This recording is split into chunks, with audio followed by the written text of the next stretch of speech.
I'm going to take a shot on this one. I'm going to say beer. I'm buying everybody around on this. Oh my god. I'm going to say beer. I'm buying everybody around on this. Oh my god.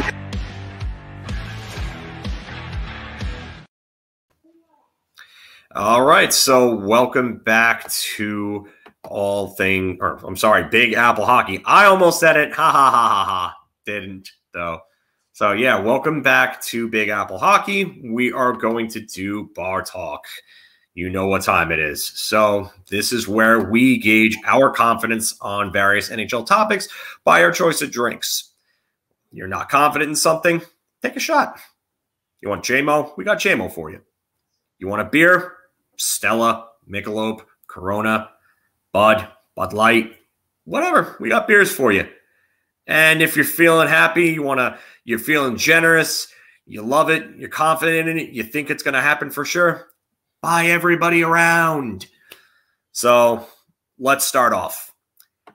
Adam Fox's next contract will be a bargain compared to Charlie McAvoy's. Well, Charlie McAvoy got what, $9.5 million? $9.5 million per year. And I said he doesn't really have, in my opinion, he didn't really have the offensive numbers to garner that contract. But you know, it's with Cale Makar got McAvoy.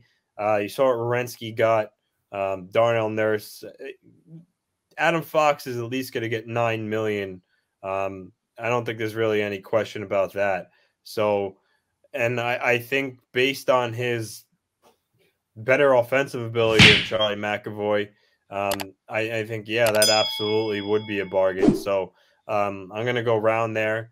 I'd be surprised if Fox didn't get at least 9. Maybe if you wanted to take a hometown discount to try to keep as much of the team together as possible, maybe. But I don't know. I don't see any reason why he should leave any money on the table. You know, he's the reigning Norris Trophy winner, and he knows how important he is to the Rangers. There's no question about that. And I think he'll definitely use that. And as comparables, like I said, McAvoy, Makar, I don't see any reason why he doesn't get, you know, at least $9 million. So this one's easy for me, and I'm going rounds. It's not take anything away from Charlie McAvoy. I think he's really good, but as Mark said, I think it was a little too high. I'm in the belief of, if you're a defenseman and you're making $8, $9, $9.5 or more $1 million a year, you should at least be putting up 50 points, at least. In my opinion, you can't be a 35-point defenseman making, $9 million. I mean, that's just ludicrous to me. So, but Fox should get $9 million easily, and I think he's the better defenseman of the two, especially offensively. So, round. Here's the caveat with that, and I'll play devil's advocate. To be fair, Charlie McAvoy was on pace for almost 50 points last year. And Charlie McAvoy is not somebody who's going to get you a ton of goals. I don't think he's ever had a double-digit goal-scoring season. He's a good puck mover, but he's not an elite one. He's a great skater, but again, not like an elite one to the point where he's skating around people like a Cale Makar or someone like that. But Charlie is an incredible shutdown defender. He's easily a top 5 shutdown defender in the league. I mean, you think of the guys that you could probably consider better right off the top of your head. I would say you're looking at Slavin and Pelech, and everybody else is probably debatable. And then, so I will say that Charlie definitely deserved an upwards of 8. I think that they definitely overpaid him a bit, but I am going to buy a round on this as well, because if Adam Fox gets $9 million, and that's what the tweet was that came out yesterday, and it said that Adam Fox is looking, the discussions for him are looking to start at $9 million. If you get him at $9 million or less, that's a bargain. That's a bargain at this point, because I know it's early in this season, but He's literally shown no signs of slowing down whatsoever. None. He continues to play great in every game. He put on an absolute clinic against Dallas and was making them look like they weren't even on the ice with him. They were just cones, obstacles. And he was just pivoting around them, skating through them, making it look like they weren't there. So I've got to say that I'm buying around on this one because I think if you I know how that goes, Elsie. Take care, Elsie. I know how that goes. I'll see you. Talk to you later. Thanks again, Elsie. We appreciate you viewing us, buddy. But again, if Adam Fox takes $9 million or less, he's and AZ said it. He's worth every penny. But Brody reaffirming it. Just honestly, he's and that's what I was talking about before, Brody. It's not even a Twitter rumor. That was, I believe, Dreger or Friedman that reported that quote. I'd have to take a look, but I know it's from one of the big guys, one of the big reliable guys. So we're going to move on to our next topic, though. And we were talking about it before. Zdeno Chara has nothing left in the tank. Anthony. Like I said, I wanna go round, but as I said before, I'm gonna go beer only because I did watch him on the penalty kill. You know, his reach, he's still good at keeping guys to the outside, at least on the penalty kill when he's already stationary in his own end. He's good at moving guys out from in front of the net. You know, his battle level, along the wall and the boards is still pretty good. So it's just when, in transition 5-on-5, if he's skating backwards and there's another guy coming down the wing, some guys have beaten him wide because of his foot speed. But he does bring he still brings some value to the other areas, like I just stated. So I'm going beer, but it's a fine line for a round. And I think, he still could be useful, as I mentioned, for those reasons, but he's got to get like nights off. I don't think at his age he should play every night.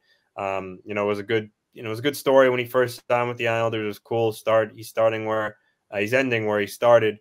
But I'm glad he's part of the team, but I don't think he should be an everyday player because of his age. Give him some time off, let him recharge his batteries so he can at least provide some, rewarding aspect to the Islanders. So, like I said, beer, but it's close. Normally, I would agree with you on a beer, but I'm actually going to buy a round on this one. And the reason why I'm going to buy a round is the Islanders are at a point in which he probably is going to have to be an everyday guy. I mean, look at their depth chart. Unless, and you said it before, Lou does not like to rush along his young guys. So are we really going to see Salo come in and take those minutes? Are we really going to see Sebastian Aho come in and take those minutes?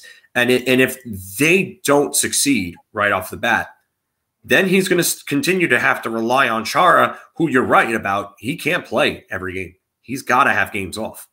I mean, he's clearly starting to look his age. And like I said before, he is not a Jaromir Jagr 44. He is probably should have been done 44, if you ask me. And I know, there's no Ranger fan bias in this. I'm telling you right now, your mind tells you can do something, but your body tells you that you can do another. And he's had a long, illustrious career. He's a Hall of Famer for sure, first ballot. Yeah. And then, the thing about him is too, it's not like he's like for his age, the guy's insanely in shape.